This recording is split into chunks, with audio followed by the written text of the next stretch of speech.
that. Good. Hey, nothing reinforces quarantine as more fun than hurricane-like conditions out there. How you guys holding up with the weather?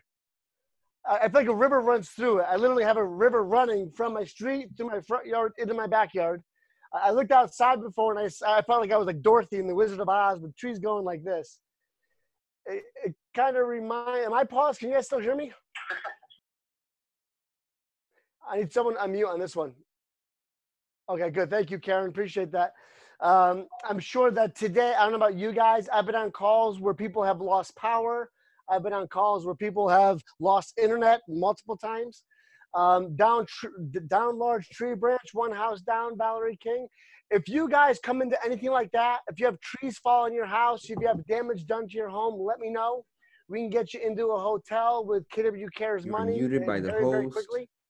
So if anyone runs into a problem from this weather, please let us know so we can get you the help and support you need. This kind of reminds me, I don't know if you guys remember, but back in Sandy hit us. We lost power for like 2 weeks. And after 10 days with no power, we got hit with a freaking blizzard. Seeing weather like this in the middle of a quarantine kind of makes me feel like that. I hope Marjorie Brown doesn't get hit with a blizzard because those tropical islands you're in right now oftentimes have some challenging things going on there from a weather perspective. So thanks for tuning in today. This is just anyone on Long Island. I do have a chainsaw. I'll be more than happy to help them out. Thank you, Robbie. So today's just kind of a market check-in. It's going to be a brief call with some things that I'm looking at. I also want to hear what challenges you're having. So if you're having challenges or questions or script ideas, start posting to the chat box now. Start posting the chat box now, and I'll hit through some of the questions of things you're getting challenged with. And again, I want to share with you just some of the brief things that I'm looking at as I'm trying to interpret what's going on here. Know that the next 3 days, we've got great guests on this call. Tomorrow, we've got Gene Rivers talking about lead generating in this world and mindset. And then Emily, I don't have it up in front of me. What's the other two things? Jason Abrams is on Wednesday with reinventing your business using technology. Jason Abrams is going to be amazing. Guys, he pretty much led Future Tech in Vegas and at Inman in New York. The guy's our vice president of industry affairs. He's brilliant. So Wednesday's going to be awesome. What else? We have Jake Geiner on Thursday teaching. He's doing a mindset dialogue around gratitude. Okay, so he's doing that on Thursday, but tomorrow at 11, we've got Pat Miller sharing with us the details on New Pole Pivot, correct? That's correct. And then we also have Travis Tom on Friday, and he's a big social media guy. So if you want to learn more about social media, I would tune into that class. I don't know if Bev, you have any more input on Travis? Tom? Yeah, I'm going to see if he can talk about marketing to millennials today. If anybody goes onto his Facebook post or Facebook, Travis Tom, THOM, he's got a social media company, and he does a lot of individual business with high-end agents. So I'm hoping that we could zero in on that because I think that would be valuable. Okay. Right. Awesome. So thank you for setting that up, Bev. So guys, we got a couple of great speakers throughout this week. So make sure you plug into all those fun things. So a quick look at what's going on in the market. The good thing is the change we saw happening the first week of April is still continuing. So it hasn't gotten worse. If you recall, we started seeing drops of 60% in under contracts and 70% in listings back at the tail end of March. We're still seeing the same dips year over year now. So they haven't gotten worse. Again, New York, it's a much bigger dip because of the fact that, that market stalled, and Connecticut is still doing pretty well. But, in New Jersey, April month to date, listing units is down by 75%. Under contracts are down by 60%. Again, the same trends that we've been watching for the last 4 weeks. In the beginning, it went down 20, 30, 40, 50, 60, and now it's just kind of stayed there. So, hopefully we're good. That while it's down, we're still able to do some things, and it hasn't gotten worse than 60% on under contracts and 75% in listing units. How does it sound saying, wow, it feels pretty good. We're only 75% behind last year. Again, from a trend standpoint, It tells me from an activity trend, we're at the bottom. We're at the bottom from the activity trend. It's got nowhere to go but up from here, but I'm not seeing it fall anymore. It fell hard, it fell fast, and it's been staying there for the last 3 weeks. So from an activity standpoint, I truly think we're at the bottom. What I've been trying to get my head around is all this news. You know, the flattening of the curve. I'm sure you guys have heard that term, right? The flattening of the curve. What's going on out there? We talked a few weeks back that while the cases are still rising, you want to come from caring, from support, not really salesy, not really pitchy. And as it peaks and starts coming down, that's our opportunity to start asking for business. So I'm trying to figure out, is the curve flattening? What does that mean? And my quick answer is, I don't know. I want to share with you a couple of pages I pulled out. Let me share a screen here. I've spent today playing on the Johns Hopkins website. This is the Johns Hopkins Coronavirus Resource Center. And there's some great tools in here that will allow you to go in here and do some research. So the first thing, you can all see my screen, correct? Bev, if you give me some body language, because I see you on my mini screen here. I see this. So I see in New York, while the daily, this doesn't show me daily at all, and they might be talking about the daily growth is flattening. This doesn't show me daily at all. I just see that they're still growing infections. Again, I think with the flattening, the daily is getting a little bit better, but I'm definitely not seeing it as overall. Let me see here. So number two, I look at, so we can bounce around here and switch this to different states, which gives you, again, a picture of what's going on as far as the infected. You can also break it down to county. You can also break it down to county to see what's going on in your particular county. I'm just curious here. Yeah, so again, everywhere it's still growing. So while the daily's gotten better, it's still growing in general. The other thing I look at is I've got to hide this. I found these stats interesting. Can you guys just switch? Do you see US, Italy, Spain? I see these stats interesting. Well, what this is showing here is that, you know, over the last week or so, there was, it grew, it dipped, it grew, it dipped. So you kind of see two peaks with dips. But then I look at Italy, and this is our first dips. And I see even after Italy's first dip, it still rose, it dipped again, it still rose again. And it wasn't until the third or fourth dip, it started trailing downward. I see the same trend in Spain, a couple of dips, but it wasn't until after the fourth or fifth dip, it started a true downward trend. Again, here in France, I see little dip, little dip, little dip, dip, dip. Most of these places saw 4 or 5 dips before they truly saw a declining number of infections. So again, I'm not a professional. I'm not an infectious disease expert. But as much as we may be altering the amount of people that are getting diagnosed daily, I think that's to be expected, because as soon as testing became available, we're going to have a lot of people tested very quickly. So you're going to see your biggest daily activities in the beginning.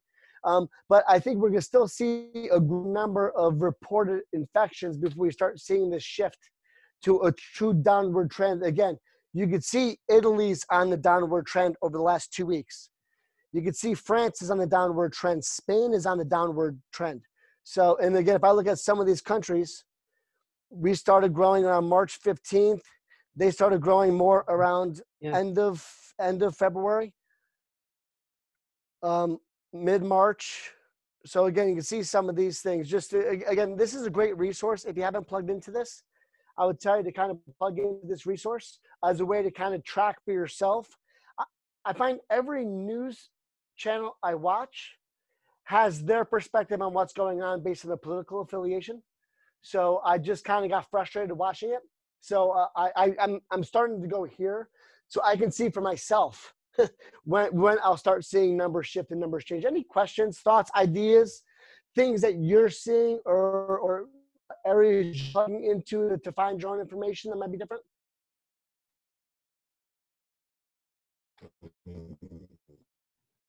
All right, I guess that's a no. So we'll keep watching these things. I think if we're at the floor at 75%, as the cases start coming down and people start getting better, that's when we'll know that we'll start seeing all those activities starting to trend up. And here's the key for you guys, because you're plugging into this every day, you could be on the forefront. As the listings and under contract start growing, I'm going to want you to call all your potential sellers 2 weeks before everybody else, saying, hey, we're seeing this, we're seeing the number change. You can wait a few weeks, or you can be the first one on the market. You know, if you think back to a traditional spring market, how do you anticipate when spring market is going to hit? You really can't. We can kind of anticipate when we'll see the market uptick based on looking at some of these graphs. How are we doing so far? I'm seeing a whole lot of silence. Are we just annoyed that it's raining outside with this quarantine and you can't go out and play in your backyard for recess? Hey, Michael, I have a question. Yeah, I heard a lady's voice. So, Michael, Carol Castle, I had a question. I've been speaking with a lot of different groups across the country, and they all, are not from New York. And their biggest question is, so what advice would you give us going forward if this gets worse, or what to do? And I wondered, since we're in the middle of it, if we have some sort of action plan on how to proceed going forward, or maybe something we can share with other folks.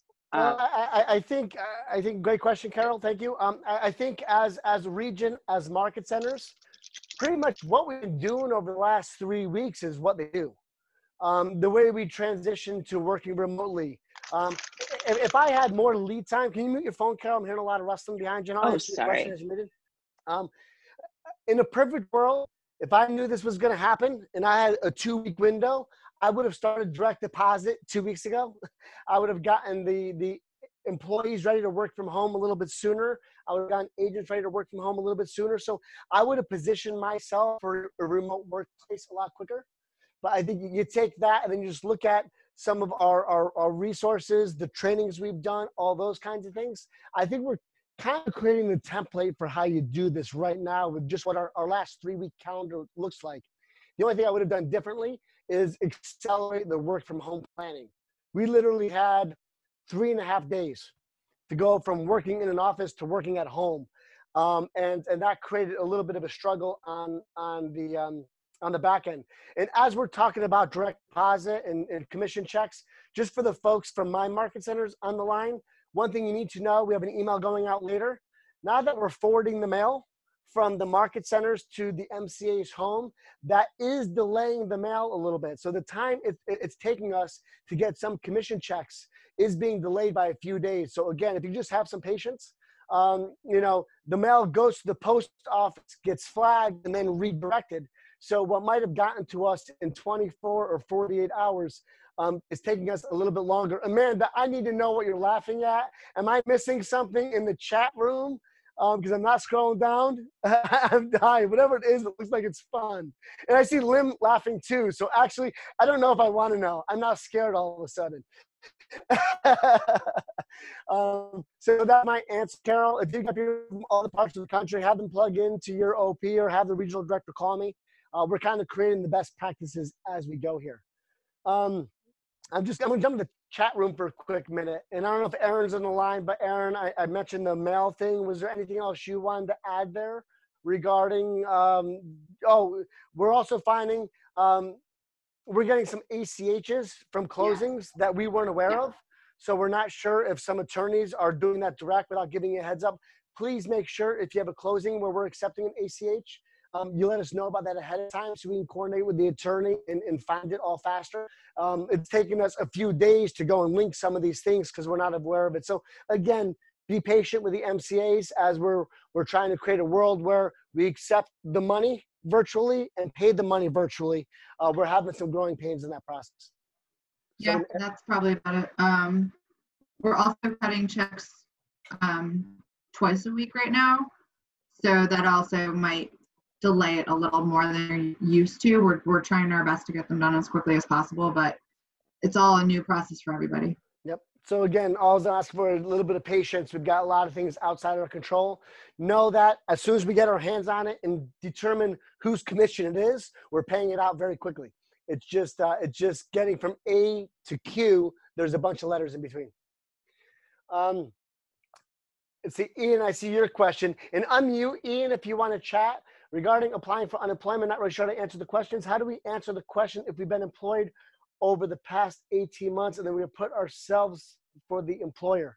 Right. So no, it asks, have you been employed? So, being that we're self-employed, and I know that NAR and CJR sent out the guide, and all they said was basically for employer to put yourself. But so we answered that, yes, that we've been employed, but essentially by ourselves.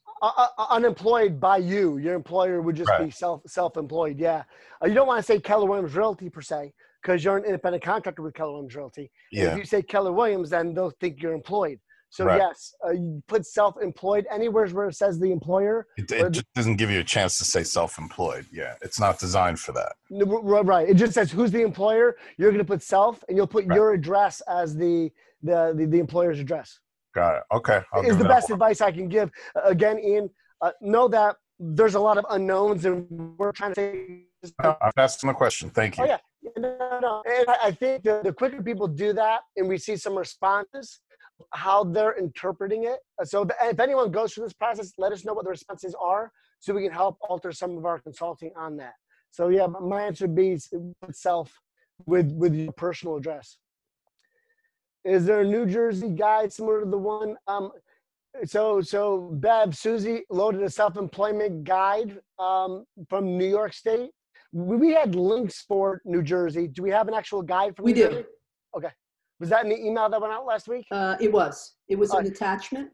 I can send it to Em and she can post it up or email it out. Yeah, if you want to. Emily should have access. So we sent everyone in Morristown, Basking Ridge last Thursday, Friday. We sent out what you need to know for unemployment with some links and some attachments. We're getting, I know Louise sent that out to Connecticut. I know that we forwarded what we have to New York, and we're trying to help them recreate that. So, we will get that out. Take a look in that email. There may be some information in there, Ian. I'm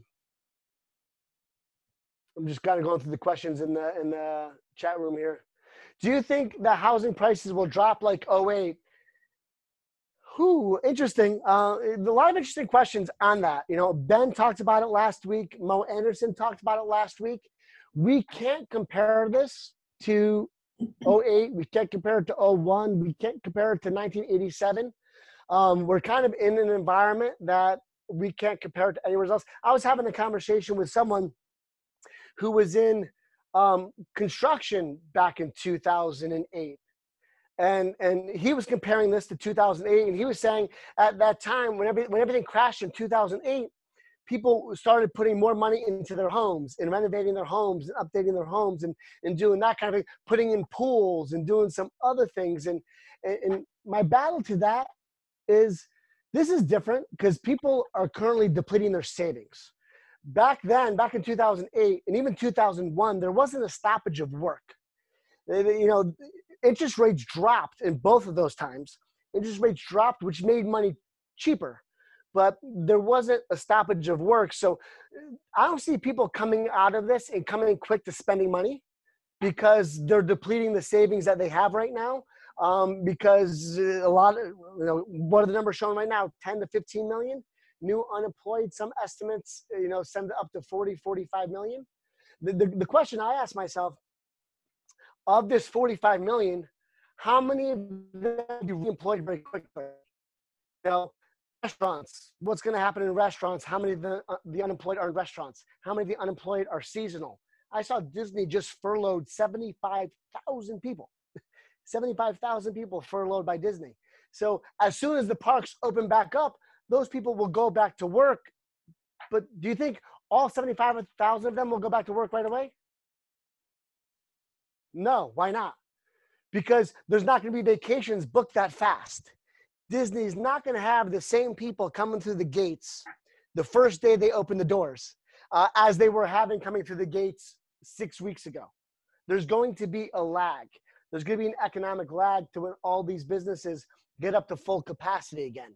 So whether it's Disney, whether it's TGI Fridays, the restaurant up the street, or any of these businesses, I think the longer we're in this will determine how long that lag is. So, again, it might go from a 15% unemployment number to a 13.5 to a 12.5 to an 11. It's not going to go 15% back down to 2 where we were.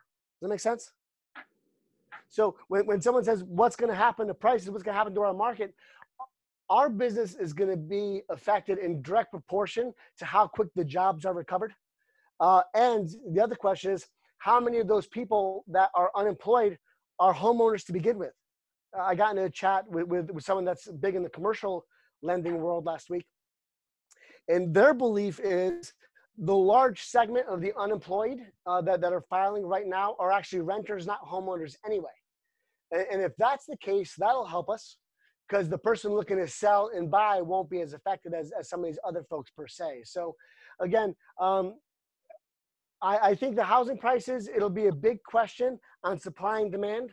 While we know that demand will be a little bit slower based on the unemployment, the supply might also be slower because people might wait longer before they make a change in selling their home. So the price directly determined between the ratio of supply and demand. So there's a chance we might not see a huge price fall. There's a very likely chance that we might not see a huge price fall. Just a question of how quickly we see homes coming back on the market and how quickly buyers come out and are able to buy again. Does that make sense? Any questions around that discussion? Because, I'm answering these questions as I go. So these are just things that are knocking around my head right now. I'd love to hear some of your thoughts on it. How do the mortgage rates look? Is Alex or our mortgage folks from Loan Depot movement? Any mortgage folks on the line?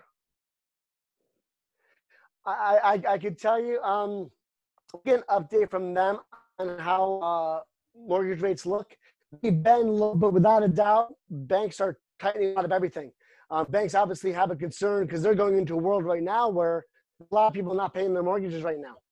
There's a lot of people asking for 2 or 3 month deferment of mortgage. So a bank's ability to lend will be impacted to some degree by what their income is coming in on mortgage they already have out there. So I haven't known the rates to really change all that much.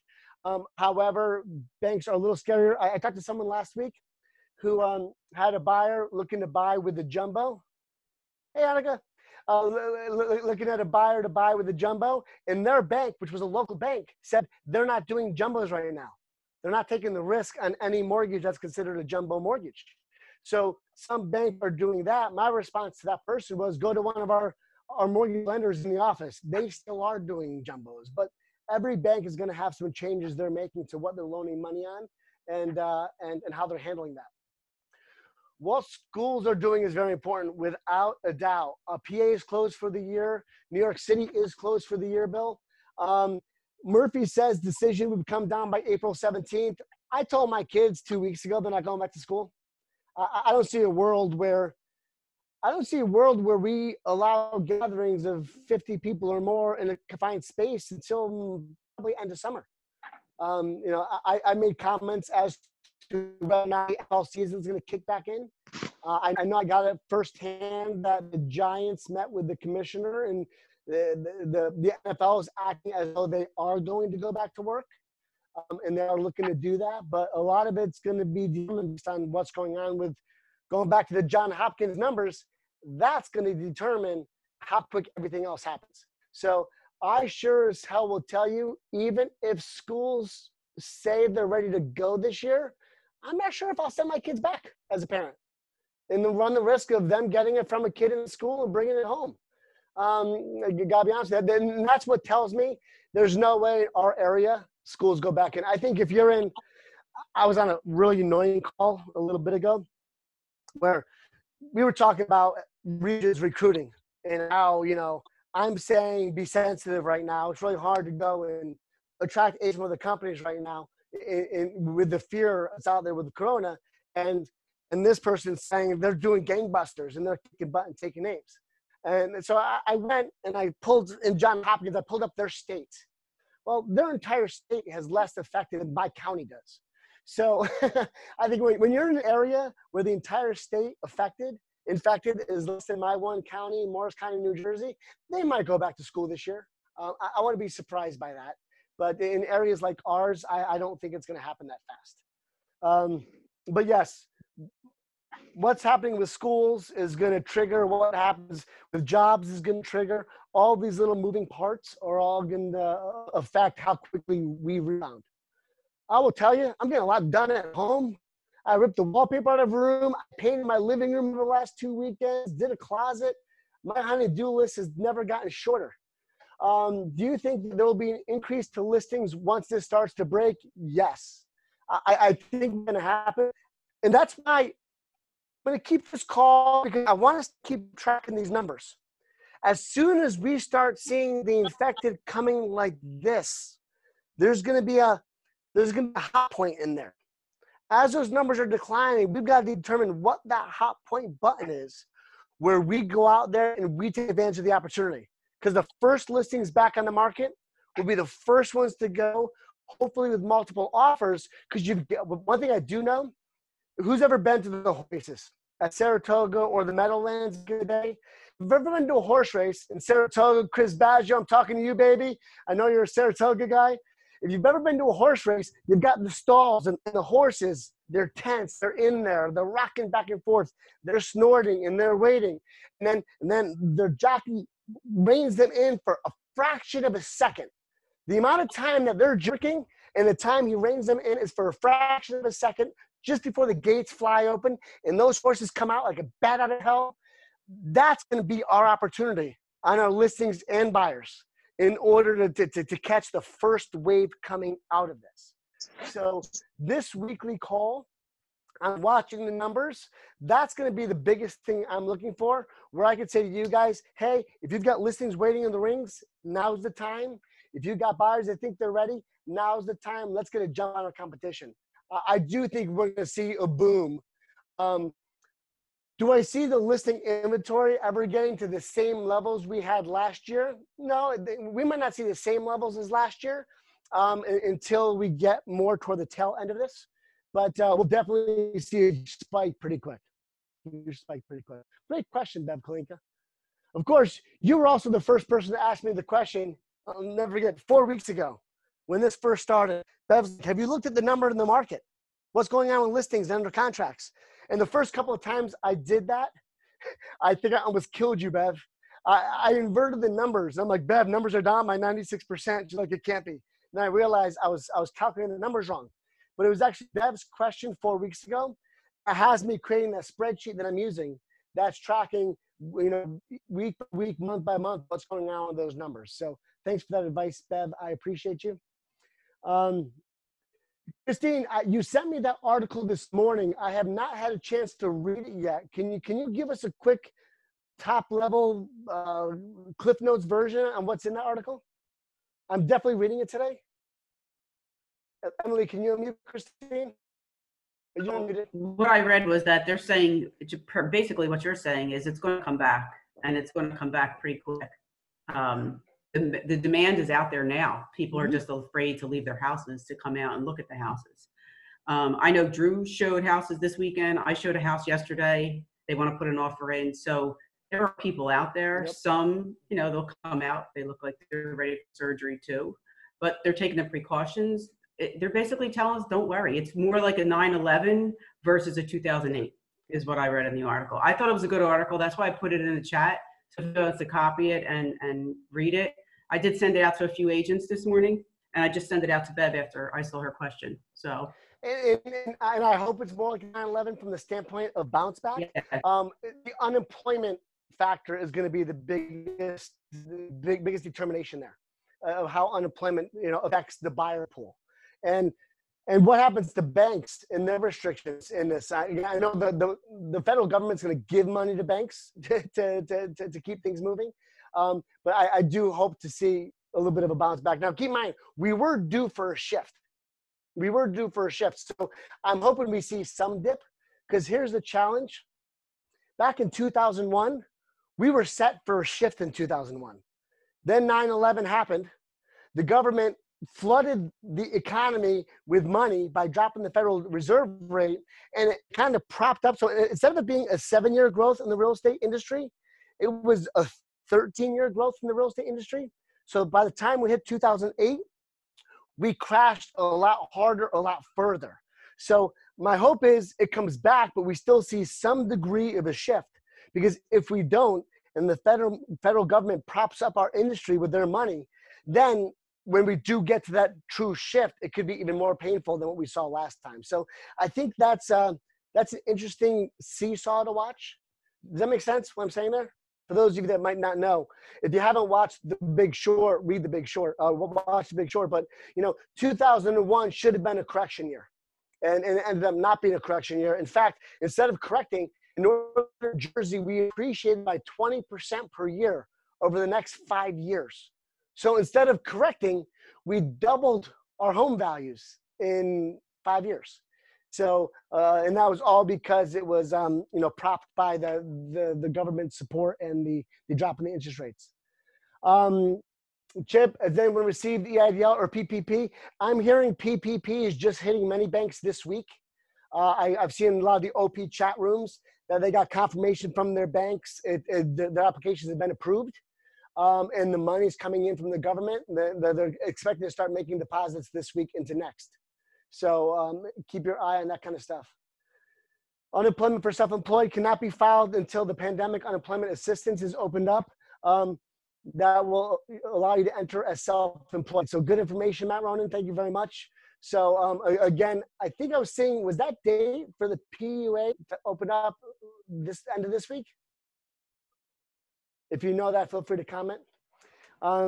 Amanda, what efficiencies and new best practices do you think will stick even after we get out of this? And that's what I was looking to get out of Ben Kinney last week. First of all, how awesome was Ben Kinney last week? Yeah, Lim, you kill me. Ben Kinney was, wow. The couple of things I took out of his comment was, I thought the restaurant industry would be slow to rebound. So his perspective that people are creatures of habit and will jump back into restaurants pretty quick was refreshing. I think we're seeing some of those efficiencies right now. So for instance, I might do a pre-listing appointment with a seller via Zoom. You might see us doing initial buyer appointments, via Zoom, kind of create a more virtual way of doing it. I think virtual open house, and Lim, I love your riders. I love the riders. I think virtual open house is going to be here to stay. I think we're going to be tracking 6-8 months from now how many people you had physically come through your open house and how many people virtually attended your open house. I think we're seeing a shift in how buyers are searching for homes right now, and I think video is going to be more important now than it's ever been. So I see a lot of those things happening. What's happening at the state levels is pretty awesome. New Jersey has never allowed a digital signing of a lot of the closing documents. And most of these states are all passing legislation to allow title companies and mortgage companies to close digitally. So I think our ability to get things closed coming out of this is going to be pretty cool. I'm going to get Luke on another call in the next couple of days in order to see what evolution has happened in the title world since this all started. So I think you're going to see an ease of closing, different unique ways of appointments and viewing homes that we've never seen before. It's going to be cool. People won't want to fly for a while. Very possible. Again, I got to go back to restaurants. I think people are going to go back to restaurants pretty quick. I think restaurants won't be able to seat as many people. I think it's going to be a third less tables to allow more distancing between tables. I think people will come back to flying. I think the planes will not be able to have flights like this. I'm going to be surprised to see the government's, space people that are part on planes. I think we could see some degree of social distancing requirements, because here's the thing. I was talking to my brother again over the weekend, and his hospital, by the way, if you saw Good Morning America this morning or on the video, the nurses dancing in the hospital hallway, if any of you caught that clip, that's his hospital. His hospital is also has a rabies vaccine that they are saying is showing promising signs as a remedy for COVID-19 that they're trying to get approved for human testing. The challenge we have with all of this, which why social distancing will still be important, if there is no vaccine, we're running into some trouble come the beginning of the next flu season, because this is still going to be out there and perhaps morph and adjust and have different strains of it come the next flu season if we don't find a way to treat it. So I think there's going to be some degree of social distancing for a while, at least until there's some type of a vaccine in place, is my personal opinion. Just checked unemployment, have 2 weeks paid and should hit my account this week. Yeah, Carol, I believe you filed unemployment. You were employed as a W-2 employee in the last 12 months. So if you had unemployment hit quicker, it's because you did file a W-2 in the last year. So I don't think that's the case for self-employed people. I just got to go back from a client who's a landlord. Is there some type of program that someone knows about to help landlords? He already received a call saying that his son was losing his job. Have your landlords do the same thing that I told you guys to do, the same thing I told my landlords to do. Call their bank. Call their bank. If this is an investment property, the landlord can call their bank and perhaps enter into a deferral agreement with their bank. All of my landlords, and again, keep in mind, as a tenant, we pay over $100,000 a month in rent over the locations that I'm responsible for. And all the landlords were willing to discount our rent because their bank is also offering them some forbearance for the next 90 days to help give us forbearance. So whether you're a commercial or a residential landlord, have them call their bank, Christine. Any rental trend data? No, they don't pull rentals into my system, Joe. Brokermetrics does not have rentals, so I really can't see that. I think you're going to see a huge boom in rentals over the next couple of months. I think you're going to see people coming out of Manhattan and renting in the suburbs for a year, just to kind of give them some social distancing. I think over the next 18 to 24 months, we'll see what we saw after 9/11, people leaving the city for the suburbs. This whole trend we've been battling for the last 7 or 8 years, the baby boomers want to be in the city. The trend of the consumer is to be in the city, closer to shopping, closer to public transportation. I'm thinking what's happening right now could shift the markets back to the Warren and Sussex counties that we saw back in 2007. You know, Warren and Sussex County never really recovered because people all went inward. I think you're going to see more and more people return to rural living over the next 12, 18, and 24 months. I think that'll be really interesting to watch. Take one day at a time. Love it, Lynn. Take one day at a time. See what you are doing to win the day. Yeah, Ben was talking a lot about that. I'm getting back to my daily plan, my weekly plan right now. I'm not worried about what's my plan for the rest of the year. Today, I'm focusing on today. My call at 1 o'clock, he said, oh, we have a meeting tomorrow. I said, do we? And I went and looked at my calendar real quick, and it's in my calendar, thank God.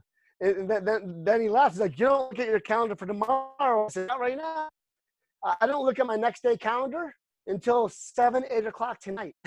I'm too busy focusing on right now and not worried as much about tomorrow. Yes, yes, yes, yes, yes. Can you email me those numbers after you calculate them? Give me one quick second. This is not pretty. I will have Emily and Aaron pretty it up. I assume you're talking about,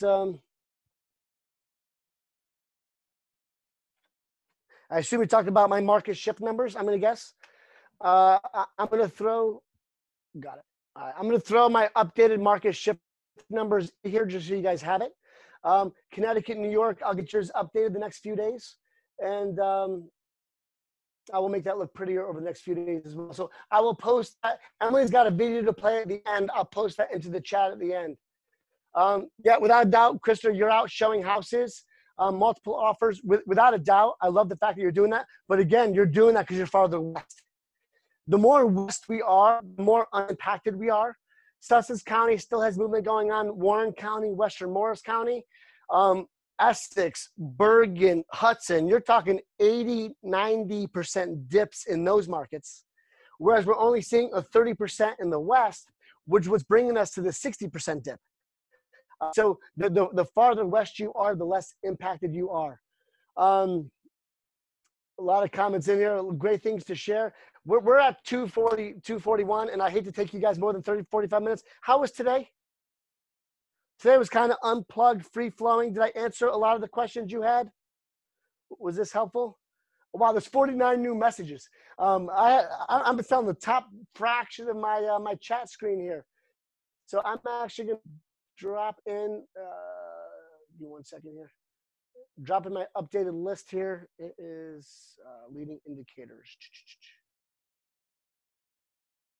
This is just, again, it's not pretty, but I just updated my Excel spreadsheet in the chat box. If you want to download that, feel free.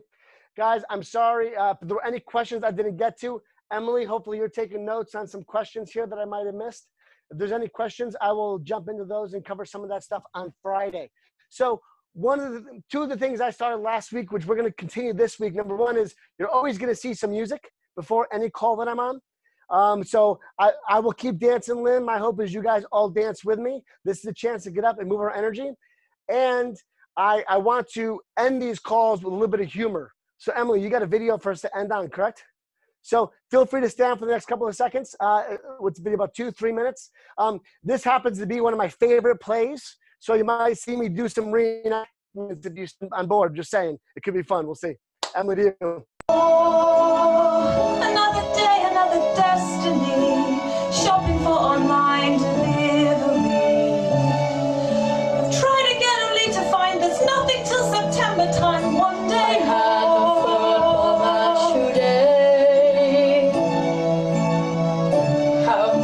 play when we are parting.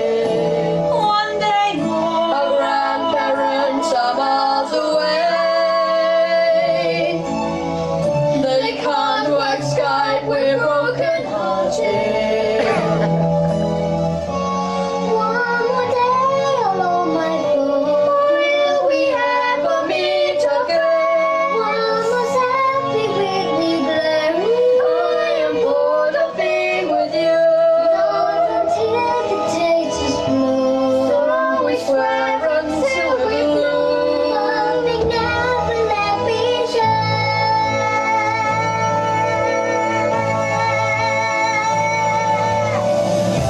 One more day upon night. Do we get a change of clothes? Teachers fill up Google Classroom. Brothers there, our exams have all been. Do I change my underwear? Which every bathroom? Time is now, the day is here. One day more. One more day's home education. Let's just let them run amok. We're not ready for these schoolboys, cause they just don't One give a day more. What can I bring? See how mommy sigh. Clapping for the NHS can make them cry. Here's a little walk, there's a little ride. Sunshine is a bummer when we're stuck inside. One day to a new beginning. Legs are respirators there. Everyone will be vaccinated. Hands a little bit sexy. There's a new world to be winning. There's a new world to be won. Do you hear the people sing? My feet touch here, I eat with you. One day more, another world's a miles away. Love my sky with broken hearted. One day more,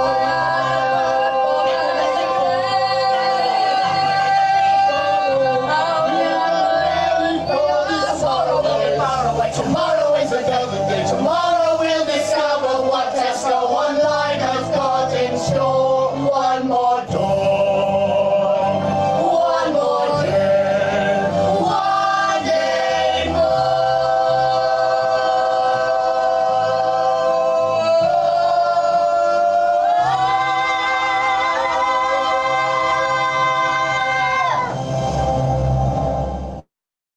So for those that have been business with me for a long, long time, you know I believe in 3 things when we all come together. That's motivation, inspiration, education. I hope you found all three of those things today. Thank you for being here. I appreciate you. I love you. We're in this together. We'll get through it together. Have a great day. Thank you.